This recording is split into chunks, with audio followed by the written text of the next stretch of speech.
Praise the lord. హల్లెలూయా. దేవునికి మహిమ కలుగును గాక. మన ప్రభువైన యేసుక్రీస్తు పరిశుద్ధ నామములో ఈ లైవ్ కార్యక్రమాన్ని వీక్షిస్తున్న మీకందరికీ ప్రభు నామములో వందనాలు తెలియజేస్తూ ఉన్నానండి. అందరూ సంతోషంగా ఉన్నారు కదండి? దేవుని కృప మీకు సంతోషాన్ని సమాధానాన్ని అనుగ్రహించును గాక. ఆమేన్. ప్రియులారా, ఈ పూట బైబిల్ గ్రంథంలో నుండి మీకు ఒక వాక్యాన్ని జ్ఞాపకం చేస్తాను. అదేమిటంటే చూస్తే, దైవజనుడైనటువంటి పౌలు గారు కొలస్సీ సంఘానికి రాస్తూ ఆయన చెబుతున్నటువంటి ఒక చక్కని మాట ఏమిటంటే, కొలస్సీ పత్రిక 3వ అధ్యాయము మొదటి 2 వాక్యాలను గమనించి చూస్తే, మీరు క్రీస్తుతో కూడా లేపబడిన వారే అయితే పైనున్న వాటినే వెదకుడి, అక్కడ క్రీస్తు దేవుని కుడిపార్శ్వమున కూర్చుండి ఉన్నాడు. పైనున్న వాటి మీదే గాని భూ సంబంధమైన వాటి మీద మనస్సు పెట్టుకొనకూడి అని ఒక చక్కని మాటని సంఘానికి రాస్తూ ఉన్నాడు. గమనించండి, మీరు క్రీస్తుతో కూడా లేపబడిన వారే అయితే పైనున్న వాటిని వెదకండి, అక్కడ ప్రభువైన యేసుక్రీస్తు దేవుని కుడిపార్శ్వమందు ఆయన కూర్చుండి ఉన్నాడు అని వాక్యం అంటుంది. ప్రియులారా, దేవుని యొక్క వాక్యాన్ని బట్టి గమనించి మనం చూసినట్లయితే, మీరు క్రీస్తుతో కూడా లేపబడిన వారే అయితే పైనున్న వాటినే వెదకండి. సంఘము క్రీస్తు యొక్క రక్తము చేత కడగబడిన అనుభవాలలో ఉండి క్రీస్తుతో కూడా లేపబడిన ఆ ఉన్నతమైన పరసంబంధమైన అనుభవానికి రావాలని వాక్యం ఉంటుంది. మీరు ఆ విధంగా క్రీస్తుతో కూడా లేపబడిన వారే అయితే, పరసంబంధాలు అయితే, క్రీస్తును వెంబడించేవారే అయితే, క్రీస్తు మరణించి మృతులలో అలాగుండనే లేడు కదా, ఆయన తిరిగి లేచాడు కదా. మీ ఆత్మీయ జీవితం కూడా క్రీస్తు వలె తిరిగి లేపబడిన అనుభవాలలో ఉండాలి అని దైవజనుడు చాలా తేటగా వివరంగా చెప్తున్నాడు. మీరు లేపబడిన వారే అయితే పైనున్న వాటినే మీరు వెదకండి. మన ఆత్మీయ జీవితంలో మనము ఏమై ఉన్నాం? ప్రతి ఒక్క వ్యక్తి నేను తిరిగి లేపబడ్డాను, ఆత్మ అనుభవాలలో ఉన్నాను అని అనుకుంటూనే లోక సంబంధమైన వాటిని వెంబడిస్తూ ఉంటారు చాలా మంది జీవితాల్లో. కానీ దైవజనుడు రాస్తున్నటువంటి మాటను బట్టి చూస్తే, మీరు క్రీస్తుతో కూడా లేపబడిన వారే అయితే, ప్రభుతో కూడా మీరు తిరిగి లేపబడిన వారే అయితే మీరు పైనున్న వాటినే వెదకండి. క్రీస్తుతో కూడా లేపబడిన వారే అయితే అని వాక్యం అంటుంది కదా. క్రీస్తు మృతులలో నుంచి లేపబడే ఆ అనుభవానికి ముందుగా ఏం జరిగింది? ఆయన మరణాన్ని రుచి చూచిన దేవుడై ఉన్నాడు. మరణపు అనుభవాలు చవి చూశాడు, మరణించి తిరిగి లేచాడు. నీవు క్రీస్తుతో కూడా లేపబడినట్లయితే, లేపబడిన వారైతే అని వాక్యం అంటుంది కదా. క్రీస్తుతో కూడా నీవు లేపబడాలి అంటే దానికి ముందుగా నీవు క్రీస్తుతో కూడా మరణించిన అనుభవాలలో ఉండాలి. క్రీస్తు దేని కొరకు మరణించాడు? ఆయన ప్రతి మనుషుని యొక్క పాపాల నిమిత్తమై ఆయన మరణించి నీతి నిమిత్తమై మనల్ని నీతిమంతులుగా తీర్చేదానికి ఆయన తిరిగి లేపబడ్డాడని దేవుని యొక్క వాక్యం మరుగైనట్టుగా కాక తేట తెల్లగా వివరిస్తా ఉంది. అంటే నీవు పాపము నిమిత్తమై మృతి పొంది, పాపము నిమిత్తమై పాపపు అనుభవాలలో చచ్చిన అనుభవాలలో కలిగి ఉండి చచ్చిన స్థితికి వచ్చి నీతి నిమిత్తమై పరలోక రాజ్యపు అనుభవాల నిమిత్తమై దేవునితో కలిసి జీవించే అనుభవాల నిమిత్తమై నీవు తిరిగి లేపబడాలి. దైవజనుడు ఈ కొలస్సీ సంఘానికి రాస్తూ, మీరు క్రీస్తుతో కూడా లేపబడిన వారైతే అని సులభంగా ఉన్నట్టుగానే ఉంది మనం చదువుకునేందుకు. కానీ లేపబడే ఆ అనుభవానికి ముందుగా నీవు క్రీస్తుతో కూడా మరణించిన అనుభవాలలోకి రావాలి. క్రీస్తు దేని కొరకు మరణించాడు? పాపము నిమిత్తమై. నీవు పాపము నిమిత్తమై ఎప్పుడైతే చచ్చిన అనుభవానికి వస్తావో, అపరాధముల నిమిత్తమై, నీ బలహీనతల నిమిత్తమై నీవు చచ్చిన అనుభవాలలోనికి ఎప్పుడైతే నీవు వస్తావో, దేవుని యొక్క వాక్యం చెబుతున్నటువంటి మాట ఏమిటి అనేటువంటి విషయాన్ని గమనించి చూస్తే, దేవుని యొక్క వాక్యం చాలా తేటగా వివరిస్తా ఉంది. ఏమని? మీరు క్రీస్తుతో కూడా లేపబడిన వారే అయితే పైనున్న వాటినే మీరు వెదకండి. దేవునికి మహిమ కలుగును గాక. పైనున్న వాటినే వెదకాలి. మనం పైనున్నటువంటి వాటిని వెతికే ఆ అనుభవం అంటే పరసంబంధులముగా మనం ఎప్పుడైతే ఉంటామో, ఒక వ్యక్తి పరసంబంధిగా ఉన్నప్పుడే పైనున్న వాటిని వెతుకుతాడు. ఒక వ్యక్తి పరసంబంధిగా జీవించగలిగిన ఆ అనుభవాలలో ఉన్నప్పుడే పైనున్న వాటిని గ్రహించుకుంటాడు. ఆ పరసంబంధమైన పరలోకపు అనుభవాలను గ్రహించుకునే ఆ అనుభవానికి వచ్చినప్పుడే ఆ వ్యక్తిని పరసంబంధి అంటారు, లేదంటే కాదు. దేవుని యొక్క వాక్యము చాలా తేటగా చెప్పినట్లుగా, మీరు క్రీస్తుతో కూడా లేపబడిన వారైతే పైనున్న వాటినే వెదకండి. అక్కడ ప్రభువైన యేసు క్రీస్తు దేవుని కుడిపార్శ్వమందు కూర్చొని ఉన్నాడు. ఆయన క్రీస్తు దేవుని యొక్క కుడిపార్శ్వమందు కూర్చుండి ఉన్నాడు గనక మీరు పై సంబంధమైన వాటి మీదే, పరలోకపు అనుభవాలలో పర సంబంధమైన వాటి మీదనే మనసు పెట్టుకోండి, కానీ ఈ భూ సంబంధమైన వాటి మీద మీ మనస్సును మీరు పెట్టుకోవద్దు. ఎందుకని? మీరు లేపబడ్డారు గనక. పాపము నిమిత్తమై ఈ భూ సంబంధమైన వాటి నిమిత్తమై చచ్చి నీతి నిమిత్తమై తిరిగి మరలా మీరు లేపబడ్డారు గనక, క్రీస్తు కూడా లేపబడ్డాడు గనక, ఆయన లేపబడినట్టుగానే మీరు కూడా మిమ్మల్ని మీరు పునరుద్ధాన అనుభవాలలో ఆ స్వభావాన్ని క్రియలు కలిగి ఉండి మీరు క్రీస్తుతో కూడా లేపబడిన వారి వలె పరసంబంధమైన వాటిని వెదకుతూ పరలోకపు అనుభవాలు కలిగి జీవిస్తూ ఈ లోకంలో దేవుణ్ణి వెంబడించే ఆ అనుభవాన్ని, పరలోకాన్ని వెతికి వెంటాడే అనుభవాన్ని కలిగి ఉండాలని దేవుని యొక్క వాక్యము చాలా తేటగా వివరిస్తా ఉంది. ఎందుకని పైన వాటిని వెతకాలి? అసలు పైన ఏమున్నాయి? పరసంబంధమైన అనుభవాలు ఎలాగున్నాయి? పరసంబంధమైన ఆ స్థితిగతులు కలిగిన వ్యక్తి యొక్క స్వభావాలు ఏ విధంగా ఉంటాయి అనేటువంటి విషయాన్ని వాక్యానుసారంగా మనం ఆలోచన చేసినట్లయితే దేవుని యొక్క వాక్యము చాలా తేటగా కొన్ని విషయాల గురించి దేవుని యొక్క వాక్యము మనకు వివరిస్తా ఉంది. ఏమని అనేటువంటి విషయాన్ని మనం గమనించి చూసినట్లయితే ఈ పరలోకపు అనుభవాలు ఏ విధంగా ఉంటాయి, పరసంబంధమైన అనుభవాలు అనేటివి ఏ విధంగా ఏ కోణంలో ఉంటాయి, ఆ స్వభావాలు ఏ అనుభవాలలో ఉంటాయి అనేటువంటి విషయాన్ని మనం గమనించి చూస్తే దేవుడు సమస్త విధములైన కృపలను, ఆశీర్వాదాలను, ఫలాలను, వరాలను, ప్రతి విధమైన అనుభవాలను పరలోకము నుండి జ్యోతిర్మయుడైనటువంటి తండ్రి అయిన దేవుని యొద్ద నుండి మనకు అనుగ్రహించబడుతున్నాయని దేవుని యొక్క వాక్యం చాలా తేటగా చెబుతుంది. ఏమి అనుగ్రహించబడుతున్నాయి? ఆ అనుభవాలలో మనకు ఏమి కలుగుతున్నాయి? ఏ విధమైన అనుభవాలు మనలో ఉన్నాయి అనేటువంటి సంగతిని ఒకసారి మనము వాక్యానుసారంగా మనం ఆలోచన చేసినట్లయితే యాకోబు పత్రిక 3వ అధ్యాయము 17వ వాక్యంలో చాలా తేటగా చెబుతున్నటువంటి మాట ఏమిటంటే, జ్ఞానాన్ని గురించి మాట్లాడుతున్నాడు. ఎవరికైనా జ్ఞానం కొద్దిగా ఉందా, తక్కువగా ఉందా జ్ఞానము? వాడు నేను జ్ఞానము లేని వాడిని, నా జ్ఞానము లేదే, నేను జ్ఞానము ఎలా చేయాలి, ఏ విధంగా జ్ఞానం సంపాదించుకోవాలి, ఎక్కడ అమ్ముతారు, ఎక్కడ కొనుక్కోవాలి, ఏ విధంగా సంపాదించుకోవాలి, అందరూ జ్ఞానం లేనివాడు అంటున్నారు. కొందరికి చదువుల్లో జ్ఞానం ఉండదు, కొందరికి వ్యాపారంలో జ్ఞానం ఉండదు, కొందరికి ఉద్యోగాల్లో జ్ఞానం ఉండదు, కొందరికి వారి వ్యక్తిగత ఆత్మీయ జీవితాన్ని కాపాడుకునే విషయంలో జ్ఞానం ఉండదు. ఈ లోక సంబంధమైన అనుభవాలలో ఆ అనుభవం కలిగినటువంటి మనుషులలో నుండి, వారి ఉచ్చులో నుండి ఏ విధంగా తప్పించుకోవాలో మరికొందరికి జ్ఞానం ఉండదు. అపవిత్రతలో నుంచి ఏ విధంగా బయటపడాలో జ్ఞానం ఉండదు.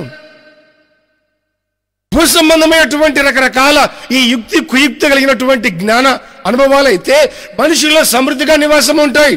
కానీ ఈ పరసంబంధమైన అనుభవాలు గమనించినట్లయితే చాలా మంది జ్ఞానము లేకుండానే నష్టపోతా ఉన్నారు.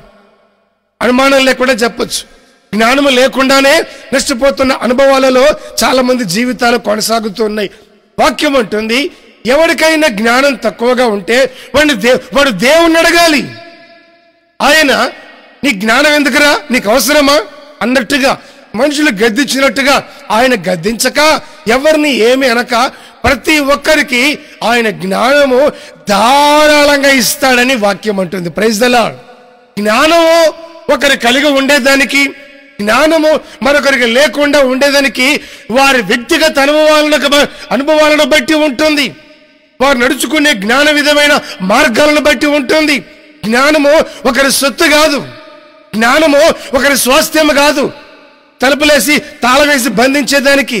జ్ఞానము ఒకరి వలన పొందేది కాదు. జ్ఞానం అనేది దేవుని సొత్తు. జ్ఞానం అనేది దేవుని దగ్గర నుంచి అనుగ్రహించబడేది. జ్ఞానము పైనుండి ఇవ్వబడుతున్నది. ఎందుకో జ్ఞానవంతుడు దేవుడు ఒక్కడు మాత్రమే. ఆయన వివేకవంతుడు, జ్ఞానం కలిగిన వాడు. ఆయనను ఎరిగిన ప్రతి వారిని, దేవుని మాట ఎరిగిన ప్రతి ఒక్కరిని, దైవ సంబంధమైన అనుభవాలు కోరే ప్రతి ఒక్కరికి, అంటే పరిశుద్ధతను కోరుతున్న ప్రతి ఒక్కరికి పర సంబంధమైన జ్ఞానము ఆయన ధారాళంగా ఇస్తాడు.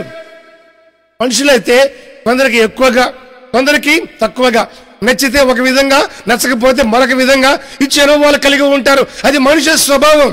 కానీ ఆయన ఎవరిని గద్దించకుండా ధారాళంగా జ్ఞానం ఇస్తాడు.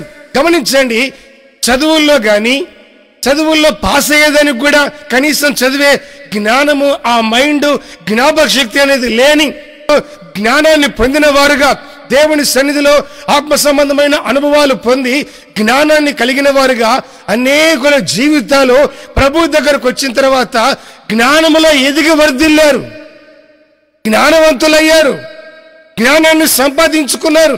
కనుక జ్ఞానం అనేది పైనుండి అనుగ్రహించబడుతుంది. లేఖనం అంటుంది, మీరు క్రీస్తుతో కూడా లేపబడిన వారే అయితే పైనున్న వాటిని వెతకమని వాక్యం అంటుంది. మొదటిగా మనం చదువుకున్నాం, పైన ఏమున్నాయి, పైనుండి మనకి ఏం జరుగుతున్నాయి. యాకోబు పత్రిక 3:17 గమనించినట్లయితే, పైనుండి వచ్చు జ్ఞానము మొట్టమొదట పవిత్రమైనది. దేవునికి స్తోత్రం కలుగును గాక. పైనుండి వచ్చేటువంటి జ్ఞానము మొట్టమొదట పవిత్రమైనది, ఆ తర్వాత మృదువైనది, సులువుగా లోబడేది. దానికి ఉన్నటువంటి గుణాలని ఆయన చక్కగా రాస్తా ఉన్నాడు. పైనుండి అనుగ్రహించబడుతున్న వాటిలో జ్ఞానం ఒకటి. ప్రియులారా, ఆత్మ సంబంధమైన ప్రతి విధమైన అనుభవాన్ని నీవు పొందగోరినట్లయితే, కావాలని ఆశించినట్లయితే, నీ వ్యక్తిగత ఆత్మీయ అనుభవాల్లో నువ్వు ఏది పొందాలన్నా నీవు ప్రభు దగ్గరకు వచ్చిన తర్వాత నీకు అనుగ్రహించబడే ప్రతి ఒక్కటి కూడా పైనుండే అనుగ్రహించబడుతుంది.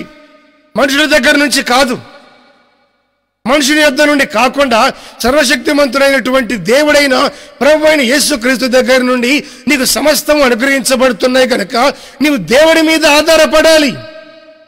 మనుషులు జ్ఞానవంతులై ఉంటారు. జ్ఞానంలో సహవాసం చేయవాడు జ్ఞానం గలవాడవుతాడని వాక్యం అంటుంది. జ్ఞానం కలిగిన వాడు ఎవడు? జ్ఞానాన్ని సంపాదించుకుంటే ఆ జ్ఞానాన్ని దాచుకొని మూటగట్టుకొని పెట్టుకునేవాడు జ్ఞానవంతుడు కాదు. కలిగిన జ్ఞానాన్ని ఇతరులకు సమృద్ధిగా పంచిపెట్టి జ్ఞానవంతులు అయ్యేటట్టుగా వారి భవిష్యత్తును ప్రయోజనకరమైన స్థితిలోనికి తీసుకొని రాగలిగిన వాడే జ్ఞానవంతుడు. జ్ఞానం అనుకున్నటువంటి ప్రతి ఒక్కరు జ్ఞానం కలిగిన వాళ్ళు కాదన్న సంగతిని గ్రహించి జ్ఞానవంతుడైన ప్రభువైన దేవుని దగ్గరికి నీ వచ్చి మొట్టమొదట పైనుండి అనుగ్రహించబడుతున్న జ్ఞానము అది ఏమైంది? పవిత్రమైనది. కొందరి జ్ఞానము ఎవరిని ఏ విధంగా పక్కదారి పట్టించాలి, ఎవరిని ఏ విధంగా వారున్నటువంటి ఆత్మీయ స్థితి నుంచి మళ్లించాలి, ఎవరిని ఏ విధంగా పడగొట్టాలి, ఎవరిని ఏ విధంగా ఆత్మీయతలో వెలగబడేటట్లుగా చేయాలి. నాకంటే ప్రార్థన చేస్తున్నారే, నాకంటే వాక్యంలో జ్ఞానవంతులయ్యారే, వాక్యాన్ని చెప్పకముందే రెఫరెన్స్ చక్కగా తీసి చదువుతూ ఉన్నారే, ఒకప్పుడు నేనే ముందుండే వ్యక్తిని ఇప్పుడు అందరికంటే నేనే వెనకబడ్డాను అని కొందరికి అన్ని రంగాల్లో రకరకాలైనటువంటి స్వార్థపూరితమైన తలంపులు పుడతా ఉంటాయి.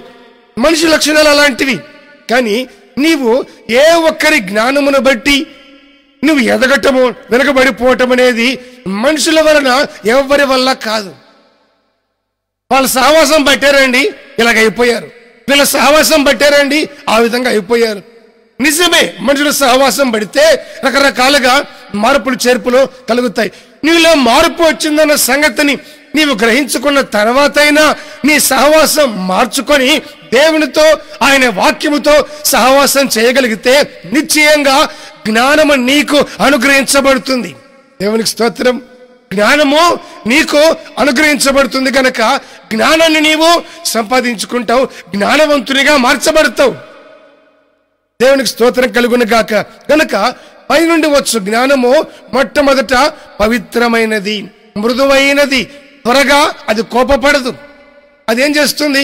సులువుగా లోబడేది, మంచి చెడు ఆలోచిస్తుంది, వివేచన కలిగి ఉంటుంది. అది ఇతరులను నష్టపెట్టే అనుభవంలోకి తీసుకొని వెళ్లకుండా స్వప్రయోజన సంబంధమైనది కాకుండా అన్ని విధాలుగా ఆలోచన కలిగి ఉండి దైవత్వాన్ని కనబరిచేటట్లుగా చూపిస్తుంది పైనుండి వచ్చే జ్ఞానం. కనుక క్రీస్తుతో కూడా లేపబడినట్లయితే పైనున్న వాటినే వెతకండి. పైన ఏముంది? దేవుని జ్ఞానం ఉంది. పరసంబంధమైనటువంటి ఆ అనుభవాలలో పైనుండి అనుగ్రహించబడుతున్న వాటిలో జ్ఞానం ఒకటి. కనుక నీ ఆత్మీయ జీవితం వారి మాటలు వీరి మాటలను బట్టి ఉన్న భక్తిని పోగొట్టుకున్నట్టుగా, ఏదో సామెత చెప్పినట్టుగా అయిపోతూ ఉన్నట్టయితే నీవు మనుషుల నుండి కలుగుతున్న జ్ఞాన సంబంధమైన మాటలు అనుసరించడం మానుకొని దేవుని వాక్యాన్ని బాగా చదివితే దేవుని జ్ఞానమంతా పరిశుద్ధ గ్రంథమైన బైబిల్లో సమృద్ధిగా కుమ్మరించబడింది.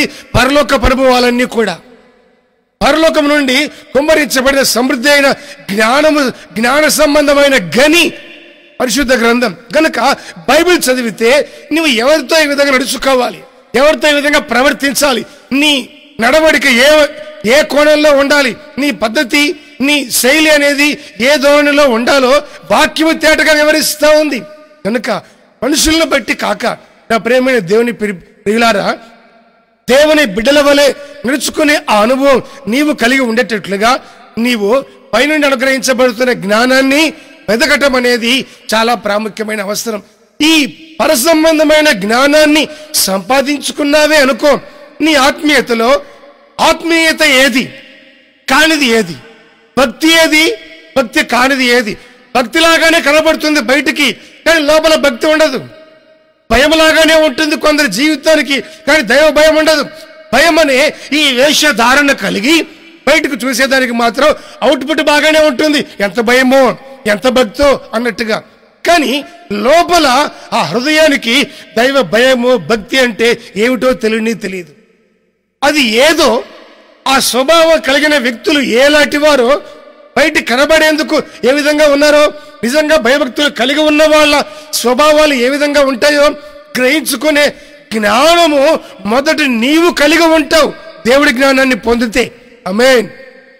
కనుక జ్ఞానము కలిగి నీవు నడుచుకునేదానికి ఈ లోకపు అనుభవాలలో నీవు నడిచినా పరిగెత్తినా ఏ చోట నిలబడినా ఎక్కడ ఉన్నా నీ అడుగు తడబడకుండా, పాపంలో చిక్కుబడకుండా, వేటగాని వలలో నీవు పడకుండా నీవు కాపాడబడాలంటే నీకు జ్ఞానం కావాలి.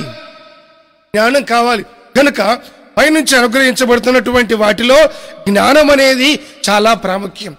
ఈ జ్ఞానయుక్తమైన అనుభవాలన్నిటినీ మనం గమనించి చూసినట్లయితే అవి ప్రేమను చూపిస్తా ఉన్నాయి, ప్రేమకు సూచనగా ఉన్నాయి. పైనుండి వచ్చే జ్ఞానము మొట్టమొదట పవిత్రమైనది, మృదువైనది, సులువుగా లోబడుతుంది, సాత్వికపు అనుభవాలు కలిగి ఉంది. వీటన్నిటిలో ఒక్కొక్క మాటలో ప్రేమ అనేది మనకు కనబడతా ఉంది. ప్రేమకు సూచనగా కనబడుతున్నటువంటి సంగతి మనకు బాగా తెలుసు. కనుక నీవు ఏం చేసినా దైవికమైనటువంటి ప్రేమ కలిగి జ్ఞానం అనేది దేవుని ప్రేమతో నిండి ఉంది కనుక నువ్వు ఏం చేసినా దైవికమైన స్వభావాన్ని కలిగి ఆ స్వభావ సంబంధమైన అనుభవము ప్రేమను కలిగిన వ్యక్తివిగా నీవు ఉండాలి. దేవునికి స్తోత్రం కలుగును గాక. కనుక నీ ఆత్మీయతలో ఏం చేసినా ప్రేమ ఎలాంటిది? నిష్కపటమైనది, కపటంతో కూడుకుంది కాదు, దారి తెప్పించేది కాదు, నష్టాలకు తీసుకెళ్లేది కాదు, ఒక వ్యక్తిని భయంకరమైనటువంటి భ్రష్టత్వంలో ముంచేది కాదు, ఉన్నటువంటి బలహీనత నుండి తప్పించగలిగింది, కాపాడగలిగింది. కనుక దైవికమైన అనుభవాలు నీవు కలిగి ఉన్నట్లయితే ఆ అనుభవాలలో నీవు కొనసాగే వ్యక్తిగా నువ్వు ఎప్పుడైతే ఉంటావో అప్పుడు మనుషుల వల్ల కలుగుతున్నటువంటి ఆ మాయోపాయములో చిక్కుపడకుండా వాక్యమైన దేవుణ్ణి, జ్ఞానమైన వాక్యాన్ని, ప్రేమ అయినటువంటి దేవుని యొక్క మనస్సును నీవు వెంబడించగలుగుతావు. నీవు కృపను పొంది సురక్షితంగా ఉండగలుగుతావు. దేవుడు అటు కృప నీకు అనుగ్రహించును గాక. కనుక క్రీస్తుతో కూడా లేపబడితే ఏం చేయాలి? పైనున్న వాటినే వెతకాలి అని దేవుని యొక్క వాక్యము చాలా తేటగా మనకు చెప్తా ఉంది. కనుక పైన ఉన్నటువంటి అనుభవాలలో జ్ఞానం ఒకటి. మన పితరులైనటువంటి ఆదాము హవ్వలు వీళ్ళిద్దరు కూడా దేవుని సహవాసంలో ఉన్నారు. దేవుడు వాళ్ళతోనే తిరుగుతున్నాడు. వాళ్ళు దేవుడితో కలిసి నడుస్తూ ఉన్నారు. దేవుడు ఈ ఇద్దరు ఆదాము హవ్వలు కలిసి ఎప్పుడు కూడా వారిలో ఉన్నటువంటి ఆనందము, సంతోషము, దేవుని వలన కలుగుతున్న ఆత్మీయ అనుభవాన్ని పొందిన వీరు దేవుని సహవాసంలో ఉన్నారు. దేవుడు వీళ్ళు ఏకమై అందరూ కూడా సంతోషంగా ఏదైనాలో సంచరిస్తూ ఉన్నటువంటి ఆత్మీయ అనుభవంలో ఉన్నారు ఆదాము హవ్వలు. మనుషులేమిటి, దేవుడితో తిరగటం ఏమిటి, దేవాది దేవుడు పరలోకం నుంచి దిగి రావడం ఏమిటి, వాళ్ళిద్దరిని వెతుక్కొని వాళ్ళతో సహవాసం చేసి వారితో మాట్లాడడం ఏమిటి? అదే దేవుని మనస్సు. దేవునికి మన మీద ఉన్నటువంటి ఆయన మనసులో ఉన్నటువంటి ఆ ప్రేమ, ఆయన నిత్య సంకల్పం అంతా కూడా మనతో కలిసి ఉండాలనేదే ఆయన తలంపు, తపన. అలాంటి పరిస్థితుల్లో సాతాను వల్ల వీళ్ళిద్దరూ మోసపోయారు. గమనించండి, దేవుని మాట విన్నంత కాలం, దేవుడు పరలోకం నుండి దిగి వచ్చినప్పుడు దేవునితో ఈ ఆదాము హవ్వలు సహవాసం చేస్తూ ఉన్నంత కాలము వారు చేతులెత్తి చెట్ల ఫలాలు కోసుకొని తింటా ఉన్నారు. చేతులెత్తి చెట్ల ఫలాలు తెంపుకొని తింటున్నారు. అంటే పరసంబంధమైనటువంటి వాటితో వారు తృప్తి పొందుతూ ఉన్నారు. పరసంబంధమైన అనుభవాలతో వారు కడుపు నింపుకొని దేవుని వలన కలిగిన దానితో వచ్చిన ఆ పుష్టిని, బలాన్ని వాళ్ళు అనుభవిస్తున్నారు. ఎప్పుడైతే దేవుడితో ఉన్న సహవాసాన్ని వారి సొంత ఆలోచనను బట్టి సాతాను మాట విని ఆ దైవికమైన సహవాసాన్ని, స్వభావాన్ని పోగొట్టుకున్నారో దేవుడు అంటున్నాడు, ఇక మీదట మీరు నేలను దున్ని పండించి చెమట చెందించి భూమి పంట తింటారు. దేవుని సహవాసంలో ఉన్నంత కాలము పరలోకపు అనుభవాన్ని చేత పరలోకపు ఆహారాన్ని తిన్నారు. దేవుని వలన కలిగినటువంటి వాటితో తృప్తి పొందారు. ఎప్పుడైతే దేవునితో ఉన్నటువంటి సహవాసం వాళ్ళు పోగొట్టుకున్నారో భూ సంబంధమైన పంటను వాళ్ళు తింటూ ఉన్నారు. భూ సంబంధమైన పంటను తింటూ ఉన్నారు. వాళ్ళు భూ సంబంధమైన పంట తినే ఆ ముందు వరకు మరేం తిన్నట్టు? దేవుడు అనుగ్రహించినటువంటి ఆ పర సంబంధమైన ఆహారాన్ని వాళ్ళు పైకి చూస్తూ తెంచుకున్నారు. చేతులు పైకెత్తి సంపాదించుకున్నారు. వాళ్ళ దృష్టి అంతా పైనుంచే వాళ్ళు తీసుకున్నారు. కారణం అది పర సంబంధమైనది. పైనున్న వాటినే వెతికే మనసు కలిగి ఉన్నారు గనుక. గమనించండి, ఒక వ్యక్తి పైనున్న వాటిని వెతుకుతూ ఉన్నంత కాలం ఆ వ్యక్తిలో ఎటువంటి పరిస్థితులైనా, సమస్యలైనా పర సంబంధమైనటువంటి ఆ అనుభవాలతోనే సరి చేసుకునే దానికి ప్రయాసపడతాడు. ఆత్మీయంగా పడిపోతే, తొలగిపోతే, ఆలోచన, మనస్సు, తలంపు అంతా కూడా భూ సంబంధమైనదిగా మారితే ఏమవుతుంది? ఈ లోక సంబంధమైనటువంటి వాటి ద్వారా తన సమస్యల్ని పరిష్కరించగోరుతాడు. వాటి ద్వారా తృప్తి పొందితే చాలని కోరుకుంటాడు. ఎందుకని? పర సంబంధమైన అనుభవాలు పోగొట్టుకున్నాడు కనుక. నీవు మొదట పర సంబంధమైన వెదకి వాటిని పొందాలి అంటే భూ సంబంధమైన వాటి నిమిత్తమై చావాలి. పాపము నిమిత్తమై ఎప్పుడైతే చస్తావో అప్పుడు తిరిగి నీవు క్రీస్తుతో కూడా లేపబడతావు. లేపబడగలిగిన ఆ స్థితిలో ఉన్నప్పుడే పైన వాటిని వెతుకుతావు. నీవు పాపం విషయమై చావకుండా, మారు మనసు పొందకుండా, బాప్తిస్మం లేకుండా వెతుకుతున్నా అంటే వెతికినా నీకేం దొరికింది ఏమీ లేదు అక్కడ. పాపం నిమిత్తమై మొదట చచ్చి పరలోకం నిమిత్తమై లేపబడి అదే క్రీస్తుతో కూడా ఎప్పుడైతే ఆ అనుభవాన్ని కలిగి ఉంటావో అప్పుడు పైన వాటినే వెతికే స్వభావం అనేది నీకు కలుగుతుంది. వెతికిన దానికి ప్రతిఫలము నీకు కలుగుతుంది. దేవునికి స్తోత్రం. కనుక మన వ్యక్తిగత ఆత్మ సంబంధమైన అనుభవాలన్నింటినీ కూడా మనం గమనించి చూసినట్లయితే ఏ విధము చేతనైనా మనము ప్రభువుతో కూడా ఉండాలని ఆయన కోరుకుంటూ పైన వాటిని వెదకే ఆ అనుభవాన్ని దేవుని వాక్యము మనకు నేర్పుతూ ఉంది. కనుక దేవుని వాక్యానుసారంగా పైన వాటిని వెతికే మనసు అనేది మనము కలిగి ఉందుము గాక. ఆమేన్. మరొక విషయాన్ని జ్ఞాపకం చేస్తాను. అదేమిటి అని చూస్తే లూకా సువార్త 24వ అధ్యాయము 49వ వాక్యం. యేసు ప్రభు ఆయన మరణించి తిరిగి లేపబడి పునరుద్ధానం అయిన తర్వాత పరలోకానికి ఆయన వెళ్ళిపోయేటువంటి ఆ సమయాల్లో అనేక విషయాలు, ఆయా సమయాల్లో సిలువకి వెళ్ళేదానికి ముందు, వెళుతున్న గడియలో, సిలువ మీద ఉండి ఆయన తిరిగి లేపబడి పునరుద్ధానం అయిన తర్వాత అనేక సంగతులు తనను వెంబడించినటువంటి శిష్యులకు ఎన్నో సంగతులను బోధించాడు ప్రభు. ఆయన బోధించిన ఆ తర్వాత ఈ వాక్యాన్ని మనం గమనించి చూస్తే లూకా సువార్త 24:49 ఏమంటుంది వాక్యము? మీరు పైనుండి శక్తి పొందే వరకు పట్టణంలో నిలిచి ఉండండి. యెరూషలేము విడిచిపెట్టి వెళ్ళొద్దు. మేడగదిలోనే ఉండి నా వలన వినినటువంటి తండ్రి యొక్క వాగ్దానం కొరకు మీరు కనిపెట్టి ప్రార్థన చేయండి. తొందరపడి అటు ఇటు వెళ్ళొద్దు. శక్తి పొందే వరకు నీవు నిలిచి ఉండు, కనిపెట్టు. నువ్వు శక్తిని పొందుతావు. ఎక్కడి నుండి? పైనుండి. నీవు భూ సంబంధమైన శక్తి అనుభవాలు తెలిసి ఉండొచ్చు. ఎంత సేవకునికైనా, ఎటువంటి విశ్వాసికైనా తన కంటి కనబడుతున్నటువంటి ఈ శక్తి వలన, బలం వలన, కనబడుతున్నటువంటి దీని వలన ఆత్మీయతలో పొందగలిగిందంటూ ఏమీ లేదు.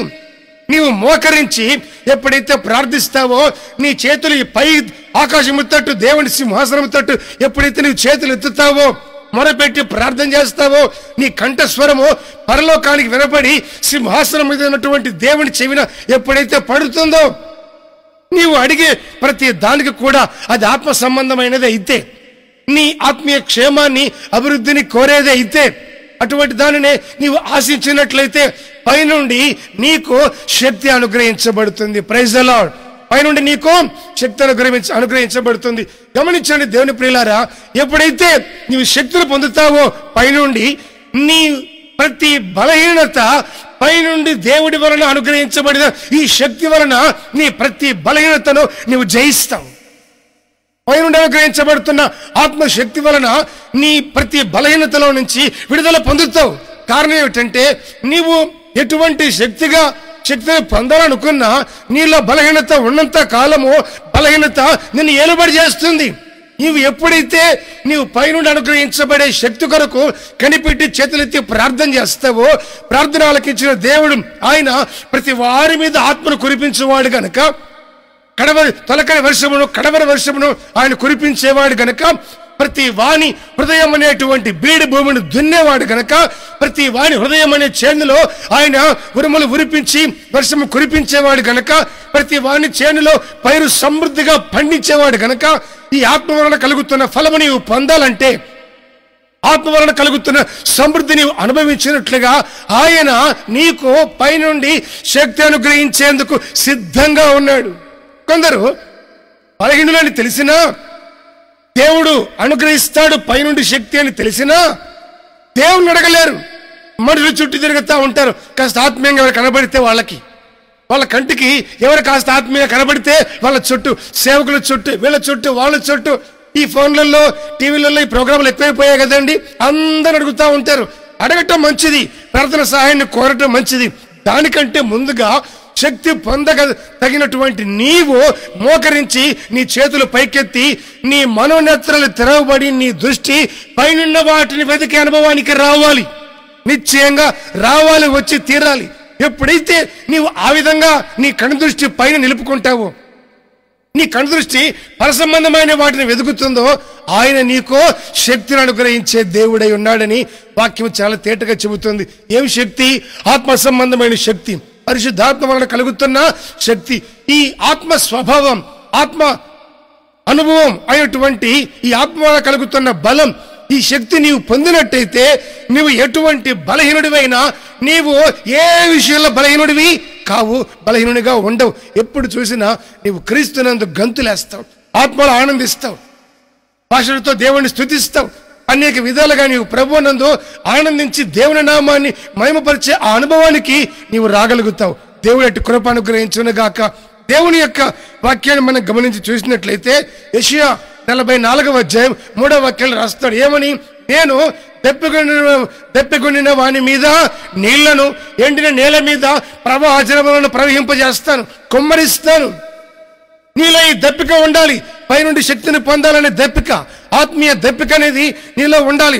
యోవేలు గ్రంథము 2:28 రాస్తుంది, అంత్యదినములందు మనుషులందరి మీద నా ఆత్మను కుమ్మరిస్తాను. ఆత్మను కుమ్మరించినప్పుడు జరుగుతున్నటువంటి అనుభవాలు అనేకముగా ఉంటున్న సంగతి రాస్తున్నాడు. అపోస్తలుల కార్యముల గ్రంథంలో కూడా గమనించినట్లయితే 2వ అధ్యాయం, ఈ అధ్యాయంలో అధ్యాయం అంతా చాలా విషయాలు రాస్తాడు. వారందరూ కూడా ఏకమై కూడి ఈ యెరూషలేము విడిచిపెట్టి వెళ్ళొద్దని దేవుడి వాగ్దానం చేసిన తరువాత మేడగదిలో కూర్చొని అందరు ఇంచుమించు 120 మంది దేవుని బిడ్డలందరూ కూర్చొని చేతులెత్తి ప్రార్థన చేస్తూ ఉంటే ఆకాశము నుండి అకస్మాత్తుగా వారి దగ్గరికి దేవుని ఆత్మ కుమ్మరించబడింది. వేగముగా వీస్తున్న బలమైన గాలి వంటి ధ్వని వారు విన్నారు. అగ్ని నాలుకల వంటి నాలుకలు విభాగించబడి వారి మీద దిగివచ్చినట్టుగా వాళ్ళు చూశారు.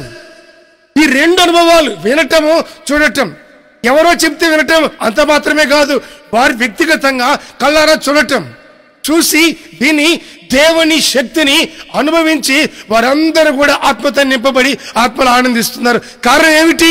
పై నుండి పొందే శక్తి యొక్క బలం అలాంటిది కనుక ఆ శక్తిని పొందిన వీరు అనుభవిస్తూ ఉన్నారు. కనుక లేఖనం అంటుంది, మీరు క్రీస్తుతో కూడా లేపబడిన వారే అయితే ఏం చేయాలి? పైనున్న వాటినే మీరు వెదకండి. దేవునికి స్తోత్రం. పైనున్న వాటిని వెదకాలి. అక్కడ క్రీస్తు దేవుని కుడిపార్శ్వమందు ఉన్నాడు. పై సంబంధమైన పర సంబంధమైన వాటి మీదే గాని భూ సంబంధమైన వాటి మీద మనస్సు పెట్టుకో. కొందరు ఇక్కడ పరిపూర్ణంగా ఉండలేరు, పరలోక పరిపాలనలో పరిపూర్ణంగా ఉండలేరు. ఒకవేళ భూ సంబంధంగా పరిపూర్ణంగా ఉన్నా భూ సంబంధమైన వాటిని సంపాదించుకోవచ్చు, కానీ ఆత్మీయంగా నీవు పరిపూర్ణతలోకి రాలేవు కదా.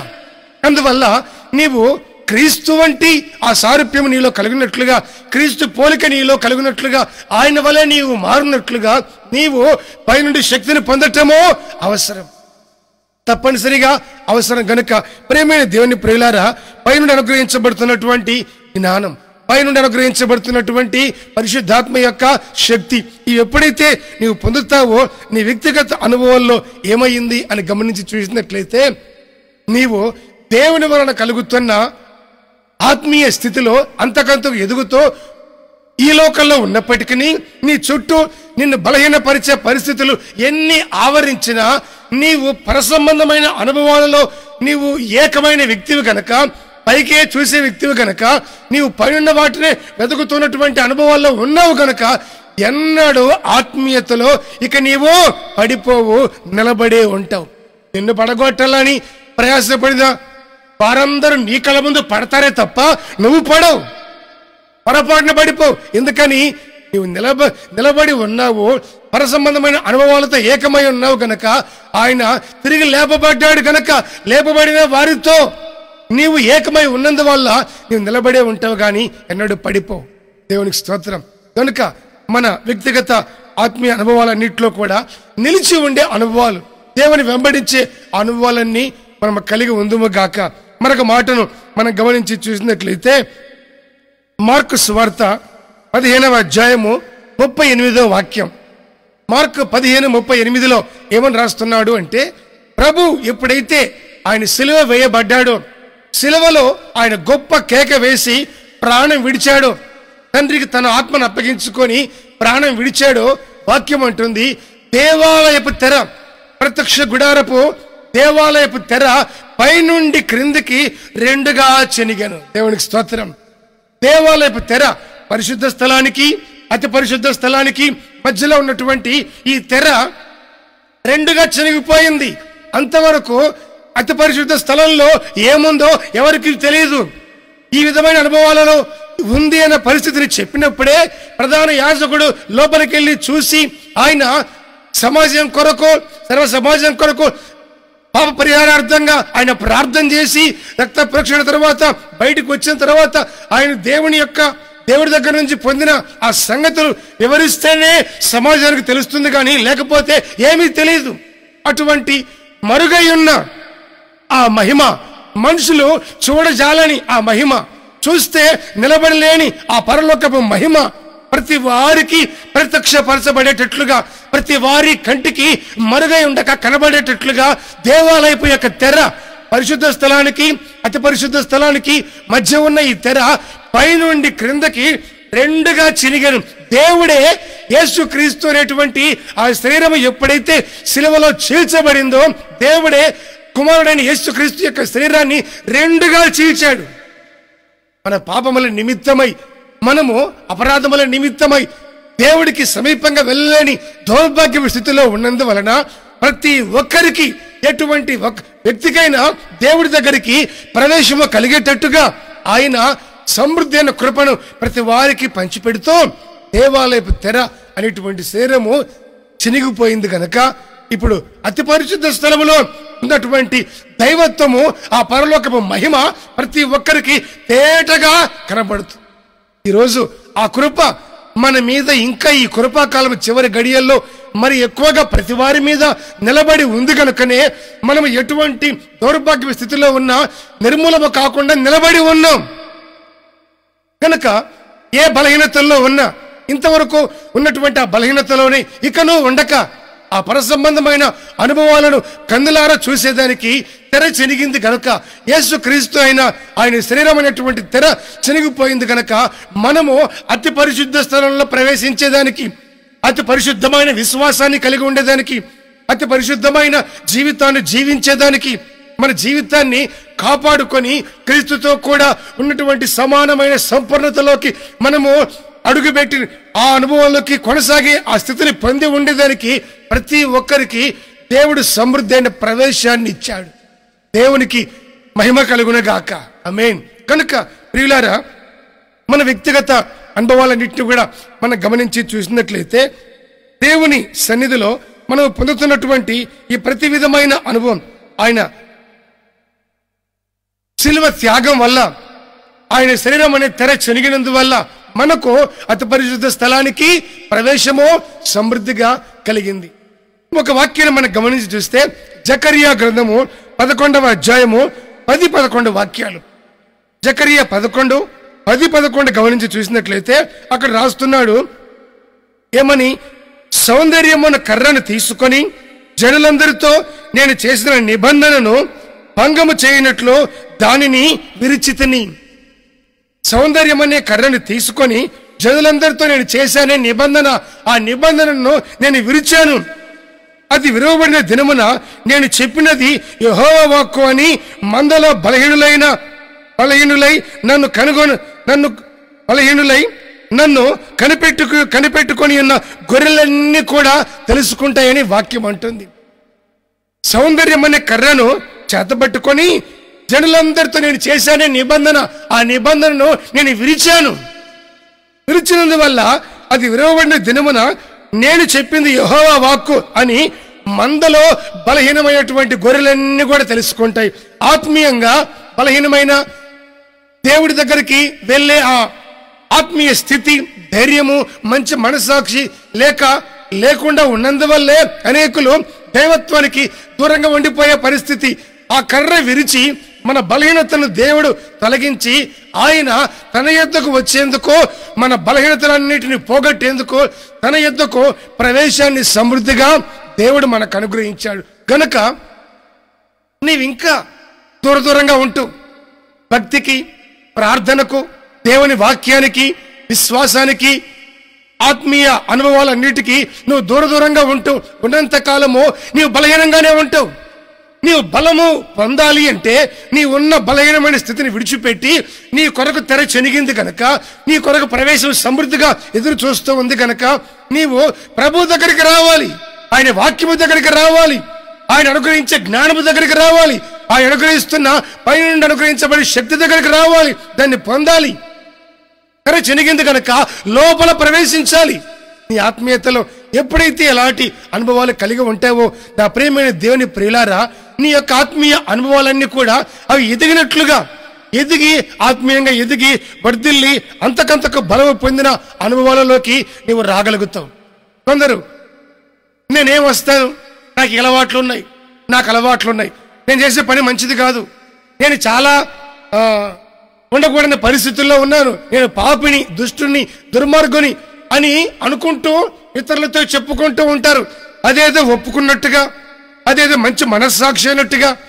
నీవు మనుషుల దగ్గర ఎక్కడ ఒప్పుకున్నా నీ పాపాన్ని క్షమాపణ ఎక్కడా లేదు. నీవు ఆ ఒప్పుకోలేదో వచ్చి ప్రభు దగ్గర ఒప్పుకుంటే, ఆ పశ్చాత్తాపం ఏదో నీవు ప్రభు దగ్గర పశ్చాత్తాపడితే నీ ప్రతి బాధకు, నీ కన్నీటికి, నీ మనసు మార్చుకున్న ప్రతి ఒక్క అనుభవానికి సమృద్ధైన ప్రతిఫలం ఉంటుంది. దానివల్ల కలుగుతున్న ఫలము పరలోకం నుండి అనుగ్రహించబడుతుంది. అది పరసంబంధమైనది. కనుక సాతాను చాలా మందిని ఏం చేస్తారంటే ఆ బలహీనతల్లోనే ఉంచి నువ్వు పనికిరావు, ప్రార్థనకి నువ్వు పనికిరావు, ఇక నువ్వు దూరంగా ఉండాలి, ఆరాధన చేయకూడదు, ఇలాంటి వాళ్ళు మందిరానికి వెళ్ళకూడదు అని వారి వారి బలహీనతలు పదే పదే జ్ఞాపకం చేసి ఏం చేస్తాడు వాడు దుష్టుడు? పూర్తిగా దేవుడి సన్నిధికి దూరం అయిపోయేలా చేస్తాడు.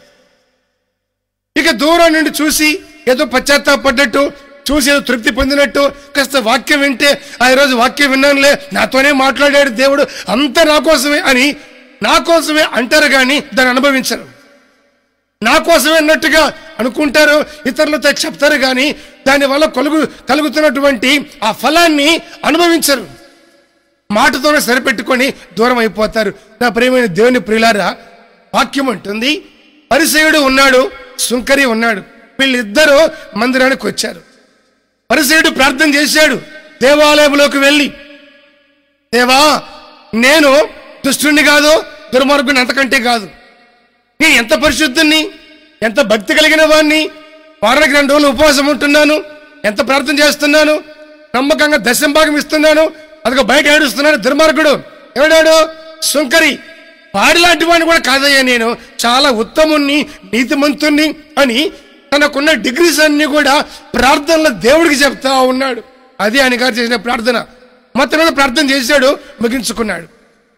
మందిరంలోకి వచ్చేదానికి కూడా ధైర్యం చాలక ఈ సుంకరి దేవాలయానికి దూరంగా ఉండి రొమ్ములు గుద్దుకుంటూ కన్నీళ్లతో ప్రభు సన్నిధిలో విజ్ఞాపన చేసి చిన్న ప్రార్థన చేశాడు. అయ్యా నేను పాపినైనా నన్ను కరుణించవా అని కన్నీళ్లు విడిచి ప్రార్థన చేసి వెళ్ళిపోయాడు. ఇద్దరు వెళ్ళిపోయారు. మనలాంటి వాళ్ళ తర్వాత మందిరానికి వెళ్ళి ప్రార్థన చేసి, ప్రభువా పరిసయ్యుడు ప్రార్థన చేశాడు, సుంకరి ప్రార్థన చేశాడు, మరి వీళ్ళిద్దరు ప్రార్థన బట్టి నువ్వు ఏమంటావు నాయనా అని అంటే, పరిసయ్యులాగా వచ్చాడు, పరిసయ్యుని స్టైల్లోనే ప్రార్థన చేశాడు. ఎలాగొచ్చాడో అలాగే పరిసయ్యులాగానే తిరిగి ఇంటికి వెళ్ళిపోయాడు. ఈ సుంకర్లాగా వచ్చాడు, సుంకర్లాగానే ప్రార్థన చేశాడు. ఈయన ప్రార్థన ఆయనను నీతిమంతుని చేసింది కనుక సుంకర్లాగా వచ్చిన ఈయన నీతిమంతుడై తన ఇంటికి వెళ్ళాడు. వెదకే అనుభవం, పైన ఉన్నటువంటి వాటిని వెదకే అనుభవం. ఇద్దరు వెతుకుతున్నారు పైన ఉన్నటువంటి వాటిని.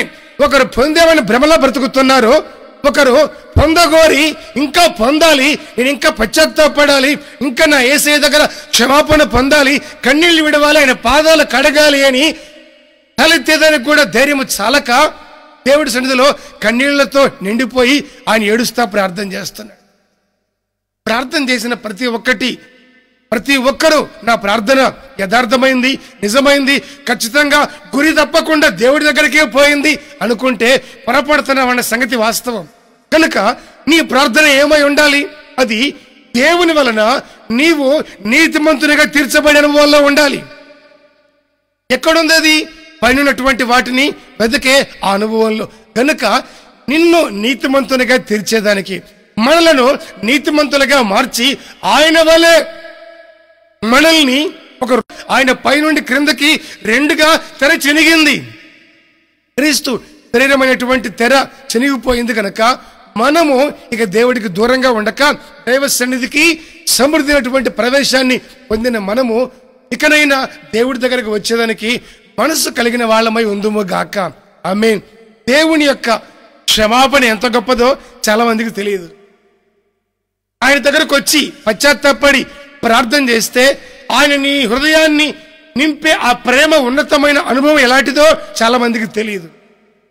ప్రభువుతో సహవాసం కలిగి ఉంటే నీవు సంపాదించుకునే ఆ పర సంబంధమైన అనుభవాలు, ఆ రుచి, ఆ గొప్పదనం ఎలాంటిదో చాలా మందికి తెలియదు. తెలియకుండానే వెంబడిస్తూ ఉన్నారు, తెలియకుండానే భ్రమలో అనుభవిస్తూ ఉన్నట్టుగా ఉంటున్నారు. కలలో చూసినట్టుగా మెలకొని మర్చిపోయినట్టుగా అనేక ఆత్మీయ జీవితాలు విధంగానే ఉన్నాయి ఈ చివరి దినాల్లో. నా ప్రియమైన దేవుని ప్రియులారా, ఈ మాటలు వినేటువంటి నీ వ్యక్తిగత ఆత్మీయ జీవితం వీరి వలె ఎవరినో పోలి ఉండక వాక్యాన్ని పోలి ఉండాలి. వాక్యం అంటుంది నీవు క్రీస్తుతో కూడా లేపబడినట్టయితే దేవునికి స్తోత్రం. ఏం చేయాలి? పైనున్న వాటినే వెతకాలి. క్రీస్తు దేవుని కుడిపార్శ్వమందో మీరు పై సంబంధమైన పర సంబంధమైన వాటి మీదే గాని భూ సంబంధమైన వాటి మీద మనస్సు పెట్టు. నువ్వు ఎప్పుడైతే క్రీస్తుతో కూడా లేపబడ్డావో పైన ఉన్నటువంటి వాటిని వెతికే అనుభవాన్ని కలిగి ఉన్నావో అప్పుడే నీ జీవం దేవుని యందు దాచబడి ఉంది. Praise the Lord. నీ జీవము దేవుని యందు దాచబడి ఉంది. కనుక నా ప్రియమైన దేవుని ప్రియులారా, ఈ కడవరి కాలంలో మరి ఎక్కువగా నీవు దేవుడి సహవాసం కలిగి ఉండాలని, దైవికమైన అనుభవాలు కలిగి ఉండాలని, ప్రతిదినము నీ వింటున్నటువంటి ఈ దేవుని వర్తమానము ద్వారా మరింత బలము పొంది పైనున్న వాటినే వెదకాలని మీ కొరకు మా అనుదిన ప్రార్థనలో మేము ప్రార్థన చేస్తూ ఉన్నాం. కనుక నీ ప్రతి బలహీనతను విడిచిపెట్టి విన్నటువంటి దేవుని యొక్క వాక్యానికి మనస్సు కట్టుకొని ప్రభువుకు అప్పగించుకున్నట్లయితే నిన్ను బలపరిచేందుకు, శక్తిమంతునిగా చేసేందుకు, జ్ఞానం కలిగిన వానిగా చేసేందుకు, పరిశుద్ధమైన సహవాసం కలిగి అతి పరిశుద్ధతలోకి నడిపించేందుకు ప్రభు సమర్థుడు, శక్తిమంతుడు. కనుక ఈ మాటలు విన్నటువంటి నీవు ఇకనైనా నీ వ్యక్తిగత జీవితాన్ని నీ బలహీనతను బట్టి ప్రభువుకు ఆయన కృపావాక్యానికి దూరం కాకుండా నీవు నూతన పరుచుకొని ప్రభువుకు అప్పగించుకున్నట్టయితే నిశ్చయంగా ప్రభు నిన్ను జ్ఞాపకం చేసుకుంటాడు, నూతనమైన మార్గంలో నడిపిస్తాడు. ఆయన మహిమతో మేఘమండలం మీద రానయున్న గడియలో ఆయనను పోలి ఉండేటట్లుగా తన వల్ల నిన్ను మారుస్తాడు. ఈ కృప మనకు అనుగ్రహించునుగాక. ఆమేన్. కనుక దయచేసి ప్రతి వారు తలలు వంచి కళ్ళు మూసి నాతో కూడా ప్రార్థనలో ఏకీభవించినట్లయితే చిన్న ప్రార్థన చేసి ముగిస్తాను. ప్రభు కృప మిమ్మల్ని ఆవరించబోతూ ఉంది. తలలు వంచండి, కళ్ళు మూయండి. ప్రేమ కలిగిన మా తండ్రి, పరిశుద్ధుడా, మీకు స్తోత్రం చెల్లిస్తున్నా. ఈ సమయంలో దేవుని వాక్యంలో నుంచి ప్రభువా మీ మాటలను ధ్యానించుకునేదానికి మీరు మాకు అనుగ్రహించిన కృపను బట్టి స్తోత్రాలు చెల్లిస్తున్నాం. క్రీస్తుతో కూడా లేపబడిన వారైతే పైనున్న వాటిని వెతకమని లేఖనము చెప్పినట్లుగా ఈ మాటలు విన్న ప్రతి ఒక్కరూ పైనున్న వాటిని వెతికేందుకు పాపము నిమిత్తమై పాతిపెట్టబడి నీతి నిమిత్తమై పరలోక రాజ్యం నిమిత్తమై తిరిగి లేపబడిన అనుభవాల్లో ఉండినట్లుగా ప్రతి వారికి సమృద్ధి అయిన కృపనిమ్మని వేడుకుంటున్నాం. ప్రతి వారిని బలపరచండి. ఎవరు ఏ బలహీనతల్లో ఉన్నా, ఏ బలహీనమైన అనుభవాల్లో ఉన్నా, పద్ధతుల్లో అలవాట్లలో ఉన్నా ప్రభువా ఏ ఒక్కరిని విడిచిపెట్టక ప్రతి ఒక్కరిని మీ దక్షిణ హస్తాన్ని చాపి పట్టుకొని ప్రతి వారి బలహీనతల్లో నుంచి ఓ గొప్ప విడుదల కలిగినట్లుగా మీరు బయటికి తీసుకొని రమ్మని ప్రార్థిస్తున్నాం. సమృద్ధి అయిన కృపతో నింపండి నాయన. కృపగల మీ హస్తాల్లో ప్రతి వారిని అప్పగించుకుంటూ పైనున్న వాటిని వెతికి కృపనిచ్చి తండ్రి పైనుండి అనుగ్రహించబడుతున్న జ్ఞానం అనుగ్రహించబడినట్లుగా ప్రతి వారు పొందినట్లుగా, పైనుండి అనుగ్రహించబడుతున్న శక్తి పొందినట్లుగా, పైనుండి ప్రభ తెర క్రిందికి రెండుగా చెనిగింది కనుక మాకు అతి పరిశుద్ధ స్థలంలోకి ప్రవేశం సమృద్ధిగా కలిగిందన్న సంగతిని ప్రతి ఒక్కరు గ్రహించి ఇంకా మీకు ఏ ఒక్కరు దూరంగా ఉండక సమీపముగా ఉండినట్లుగా, మీతో కలిసి కొనసాగున్నట్లుగా, మీ మాటను ప్రభ ప్రతి అంతరంగంలో సమృద్ధిగా దాచుకున్నట్లుగా కృప చూపించమని దయగల కృపగల మీ హస్తాలకు అప్పగించుకుంటూ మీ రాకడ కొరకు, రాజ్యము కొరకు మమ్మల్ని అందరినీ సిద్ధపరచమని, ఘనత మహిమ ప్రభావాలు పొందమని నజరేయుడైన యేసుక్రీస్తు పరిశుద్ధ నామములో ప్రార్థించి అడిగి వేడుకొనుచున్నాము తండ్రి. ఆమేన్. ఆమేన్. ప్రభునామములో వందనాలండి.